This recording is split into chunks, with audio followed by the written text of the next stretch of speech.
Thanksgiving at the Harrington house has always been a performance, not a meal. My brother shows off IPO numbers like war medals.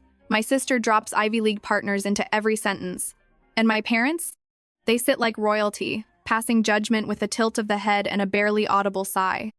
This year, I walked in wearing a thrifted coat and the same boots I've had for 5 years. No car keys to toss on the counter, no trophy job title, just me, the disappointment. The one who threw it all away. A failure? Mom repeated at dinner, like I wasn't sitting right there. The word hung in the air, sharp as broken glass. That's when Dad went silent. His eyes locked on my wrist. Something shifted. Is that a 2 million Philippe Dufour? He whispered. I smiled. Funny what you notice. Too late. And just like that, dinner changed. I could feel it the moment I stepped through the doorway. The warmth of Thanksgiving wasn't coming from the fireplace, it never did in our house. It came from the performative smiles, the tension just beneath the surface, and the quiet, ever-present game of comparison. In the Harrington family, gratitude was measured in titles, bonuses, and whose name made the Wall Street Journal most recently. I tugged my coat tighter around me. It was a secondhand wool trench I'd bought for $14 at a vintage shop downtown. It was clean, warm, and mine. But I saw the flicker of judgment in my sister's eyes as she took it in, followed by her perfectly glossed smile. Elena, she said, air kissing my cheek. You look comfortable. Comfortable. That was her way of saying underdressed. My brother, Mark, didn't even pretend. No car? He asked, glancing behind me as if expecting some beat-up sedan to sputter up the drive. Uber? Surge pricing? I took the bus, I replied simply, slipping out of my coat and hanging it neatly. Aunt Janine choked lightly on her wine. Dad didn't look up from the newspaper. Mom exhaled just a little too loudly, the kind of exhale that meant, we raised her better than this. I walked into the dining room and took my usual seat, the one furthest from the kitchen and closest to the judgment. The table was set in its usual perfect symmetry. Gold-rimmed plates, cranberry sauce in crystal, and conversations that served more to boast than to connect. So, my sister Veronica said, swirling her wine. What are you doing now, Elena? Last we heard, you'd left your master's program to… What was it again? Play around with computers? I smiled tightly. I started a company. That's nice, Mom said, like someone politely describing a failed art project. Mark laughed. Let me guess, some app that helps people journal their feelings? I didn't answer. Not yet. Instead, I focused on the turkey, the smell of cloves and rosemary, the small things that still felt real. I caught Dad looking at me briefly, not with curiosity, just disappointment. The kind that settles into a man's shoulders over years. I reached for the pitcher of water and poured myself a glass. As I moved, the edge of my sleeve shifted, revealing just a sliver of what was underneath a thin glint of polished metal, dark and complicated, like something quietly waiting to be recognized. No one noticed. Not yet. They were too busy talking about law firms, stock splits, and real estate wins. Too busy cataloging success in numbers and decimals. I leaned back, listening. Because I knew what was coming. And I wasn't here to prove anything. Not to them. But some truths like time itself reveal themselves whether we're ready or not. Dinner was in full swing. The roast had been carved. Wine flowed generously. My family, as always, had found its rhythm trading victories like poker chips, each trying to outdo the other. Veronica was deep into her story about closing a multi-million-dollar copyright lawsuit for her celebrity client. Mark, not to be outdone, launched into a monologue about a biotech stock his firm had brought public last quarter. No one asked me anything. No one ever did. I'd learned to be comfortable with silence. In fact, I preferred it. Silence gave people room to expose themselves. But then it came. So, Elena, Mom said, dabbing her mouth with a linen napkin, not looking up. What do you actually do? It wasn't curiosity. It was setup. I run a tech company, I replied evenly. Oh, she said, drawing out the vowel. That little thing you started after dropping out of Stanford. She said Stanford like it was a silk scarf I'd ruined in the wash. It's not so little anymore, I answered, keeping my voice neutral. There was a pause. Mark snorted quietly. And then it landed, the sentence sharpened just enough to cut through turkey and glass and skin. A failure? Mom repeated, louder this time, feigning confusion. Is that what you chose to be? The whole table went still. Veronica froze mid-sip. Even Aunt Janine stopped chewing. For a moment, all I could hear was the clink of someone's fork setting down too hard against the china. I looked at Mom. Her expression hadn't changed, calm, clinical, mildly irritated that her daughter hadn't turned out the way the Harringtons had planned. Dad said nothing. He rarely did when things turned personal. But then something shifted. His eyes, so often disinterested, glazed over, now narrowed. Focused, not on my face, not on my words. On my wrist. My sleeve had slid back again as I reached for the salt. There was a pause. A long one. His hand stopped midair. He stared, his brow furrowed like he couldn't quite trust what he was seeing. Then his mouth opened slightly. "Is that," he said, barely audible. "Is that a 2 million Philippe Dufour?" The air changed. Veronica blinked. Mark leaned forward. Even Mom turned. I didn't answer right away. I just tilted my wrist slightly, letting the light catch the polished complication, the intricate moon phase, the hand-engraved bridge, the unmistakable Dufour signature. I smiled, just enough to be heard without raising my voice. "Funny what you notice. Too late." Dad's jaw tightened. His fork hit the plate with a quiet clatter. And the room for once had nothing left to say. It was Mark who broke the silence first. He leaned over the table, eyes narrowing, trying to get a better look at my wrist. He wasn't subtle about it, none of them ever were. He reached for his phone, probably to Google what a Philippe Dufour even was. "You're joking, right?" he said, voice half laugh, half choke. "There's no way that's real." Veronica followed suit, angling her body as if a better view might clarify her confusion. "Wait, how would you even get something like that? Those aren't just watches, they're—" "Legacy?" Dad interrupted. His voice wasn't loud, but it landed like a verdict. Everyone turned toward him.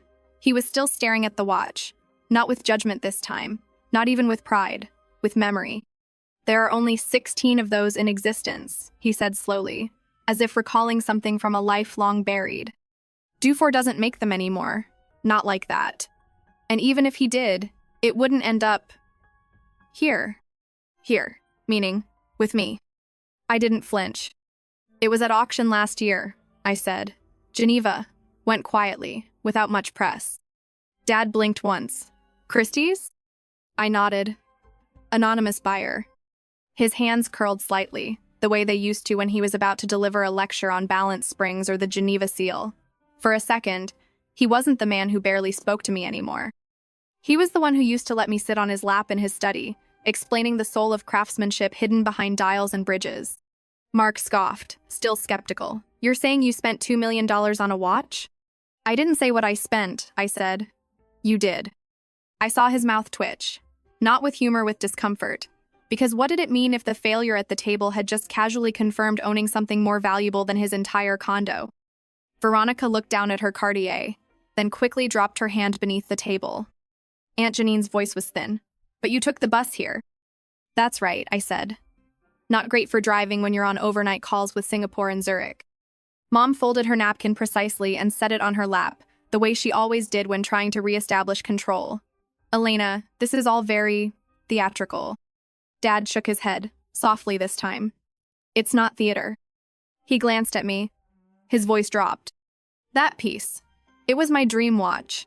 I had a picture of it on my desk for 20 years. I turned to face him, meeting his gaze fully now.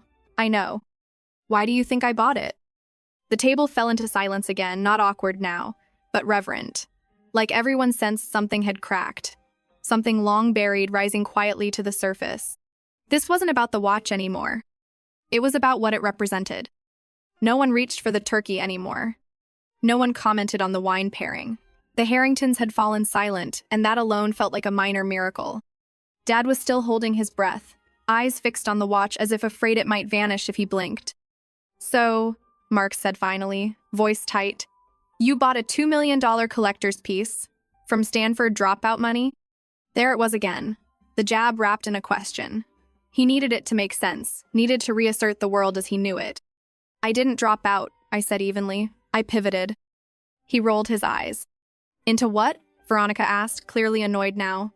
"You said something about a company, but what does it actually do?" I reached into my coat pocket and pulled out my phone, not the latest model, not even close.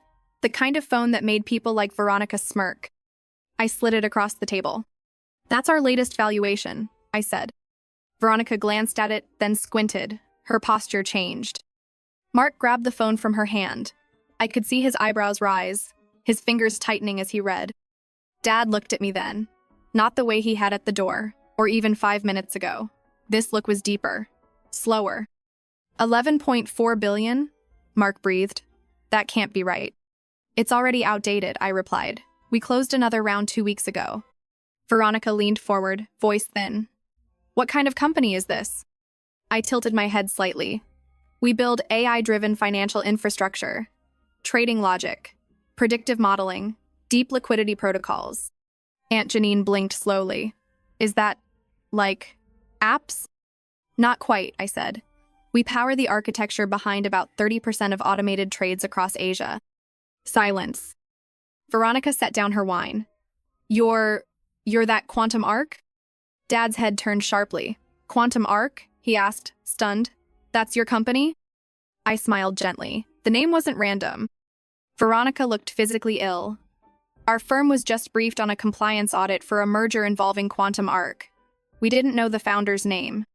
I've kept it that way, I said. Publicity's not our style. Mark was still staring at the valuation report like it was written in another language. You wait. You're the majority shareholder? Still am. I nodded. Though I diluted down in Series B to bring on better engineers. Dad was silent, but something behind his eyes flickered, part disbelief, part something older, like recognition, but gentler. Mom finally spoke, her voice quiet. Why didn't you ever tell us? Because no one ever asked, I said. That landed. I wasn't angry, just done shrinking. You were too busy being disappointed in the version of me that didn't wear heels and carry a Harvard Law briefcase. So I built something instead. Dad hadn't touched his food in 20 minutes. His eyes hadn't left the watch. There was something vulnerable in his posture, now a tilt of the shoulders, the way he clasped his hands like he was holding something fragile. Maybe a memory. You remember my study? He asked quietly. Everyone turned to look at him. My father rarely invited the past into the room. Of course, I said. He nodded slowly. There was a framed photo above the bookshelf. I already knew what he was going to say. The Philippe Dufour, I replied. Sonnerie Souverain. Limited to 16 pieces. White gold, hand-finished movement. Yours had the moon phase. His lips parted slightly. I used to talk about it all the time. You used to say it was human precision at its highest form, I said. That it wasn't about price, it was about the pursuit. His throat bobbed. I had to sell everything, he whispered. After the crash, it broke me. There it was, the sentence he had never said. Not even when we lost the house in Connecticut. Not when he pushed us all into safe careers, desperate for something secure. I know, I said gently. I saw what it did to you. He looked at me then, really looked not through me like in past holidays. Not with disappointment, but with something deeper. Why this one? He asked. Why that watch? I let the silence breathe for a second before answering. Because it was yours before it was mine. He blinked. You don't remember, I continued. But when I was 11, you let me sit at your desk while you explained how a minute repeater worked. You said, I paused, then smiled. Most people will never hear this chime in real life. It's the sound of time, handcrafted by patience. He laughed softly under his breath, a sound I hadn't heard in years. When I started building my company, I continued, I kept that photo on my desktop, not to remind me of wealth but of craft, of building something rare, quiet, and exact. His voice was barely above a whisper. You really bought it? Geneva auction. Last year. Anonymously. Mom gasped. But that piece went way over the estimate. They said there was a bidding war. I nodded slowly. There was. I was the other bidder. Dad's hand came to his mouth. You drove the price up, he murmured, realization dawning. Had to, I said, shrugging slightly.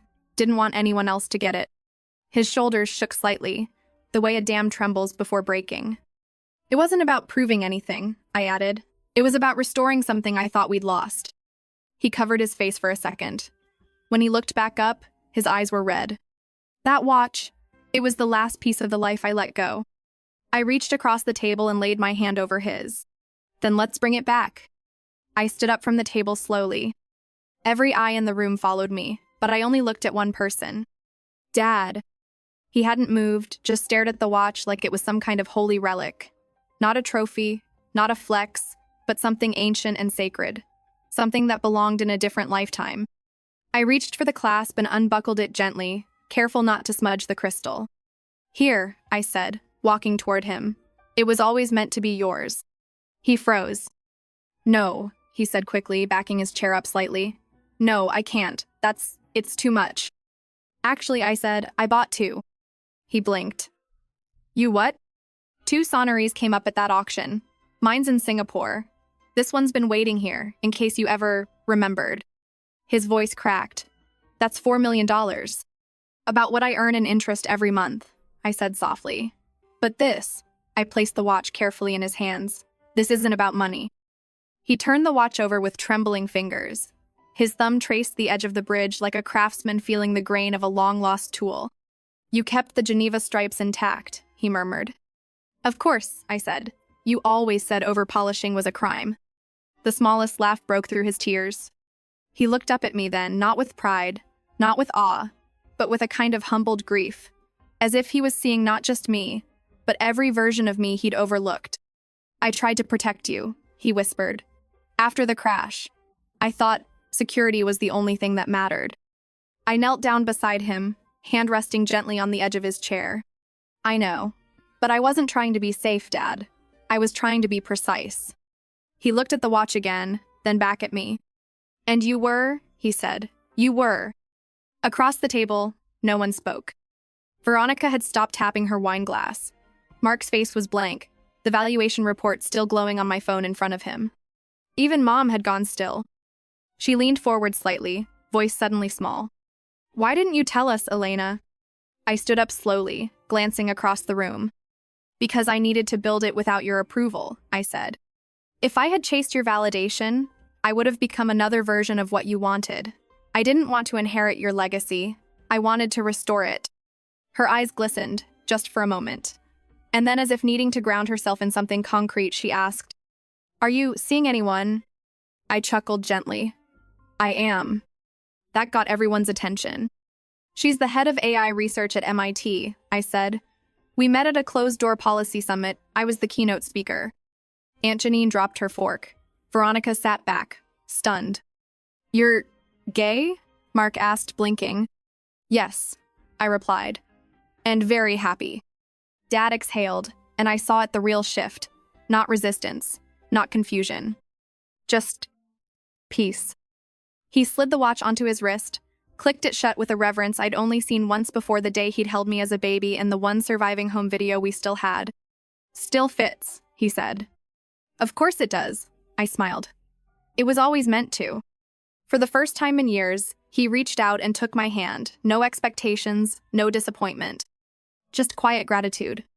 And for the first time in my life, I felt seen not for who I had failed to become, but for exactly who I was.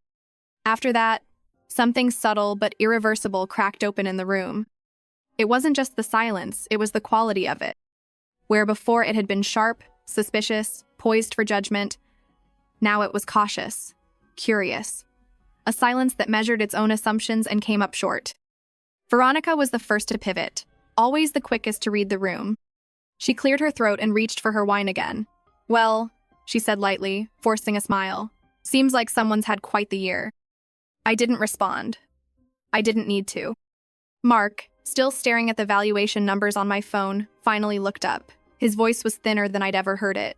So, any plans for expansion into North America?